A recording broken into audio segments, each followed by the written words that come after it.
ABB India के share अपने 52 हफ्ते के हाई के करीब, फिर एनालिस्ट्स इसमें निवेश की सलाह क्यों नहीं दे रहे। दिसंबर के अंत से एबीबी इंडिया का स्टॉक करीब 50% चढ़ चुका है।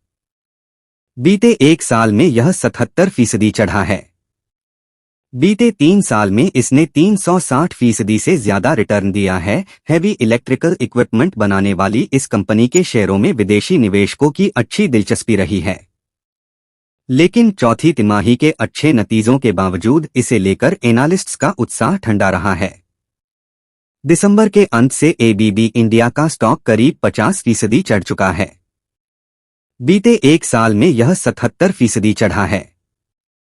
बीते 3 साल में इसने 360% से ज्यादा रिटर्न दिया है।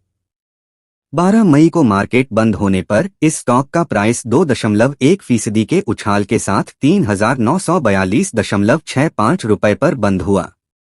इससे पहले इसने 3,955 रुपए का 52 हफ्ते के हाई को टच कर गया था। सवाल है कि इस स्टॉक में विदेशी निवेशकों के जबरदस्त भरोसे के बावजूद आखिर क्या वजह है कि इसमें एनालिस्ट्स की दिलचस्पी नहीं है। मुनाफा वसूली की सलाह। जेमस्टोन इक्विटी रिसर्च के टेक्निकल एनालिस्ट मिलन वैष्णव ने कहा है कि एबीबी इंडिया ने 3,440 रुपए पर बड़ा डबल टॉप ब्रेकआउट दिया है, जिससे इसमें हालिया तेजी दिखी है।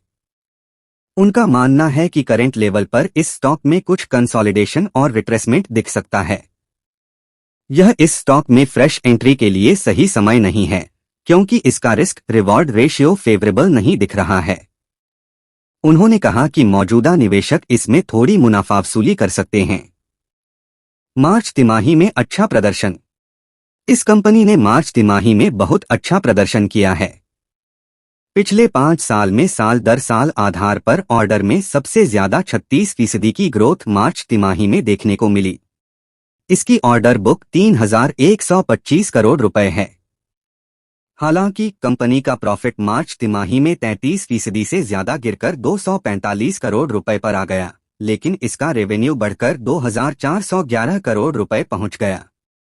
पिछले साल की मार्च तिमाही में रेवेन्यू 1,968 करोड़ रुपए था। कोटक इंस्टीट्यूशनल इक्विटीज ने कहा है कि अर्निंग्स में दूसरी income, other income, faster cash conversion का सबसे ज्यादा हाथ रहा। इस कंपनी का ऑर्डर बैकलॉग लगातार बढ़ रहा है।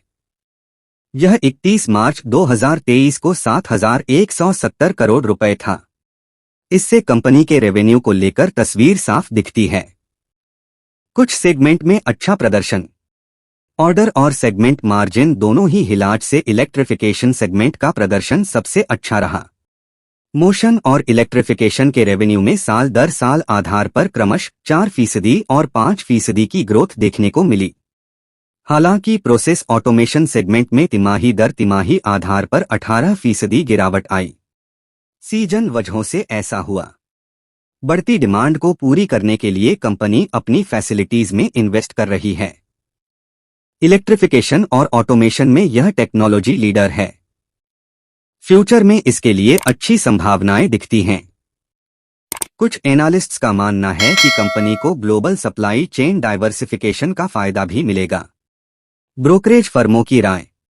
कोटक इंस्टीट्यूशनल इक्विटीज ने इस कंपनी के शेयरों के लिए प्राइस टारगेट 2% बढ़ाकर 3,500 कर दिया है।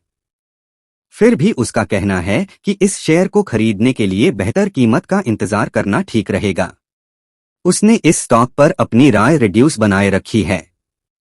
उसने कहा है, हमने सिवाय 2023-25 के लिए ऑर्डरिंग ग्रोथ का अनुमान घटाकर करीब 17% केगर कर दी है।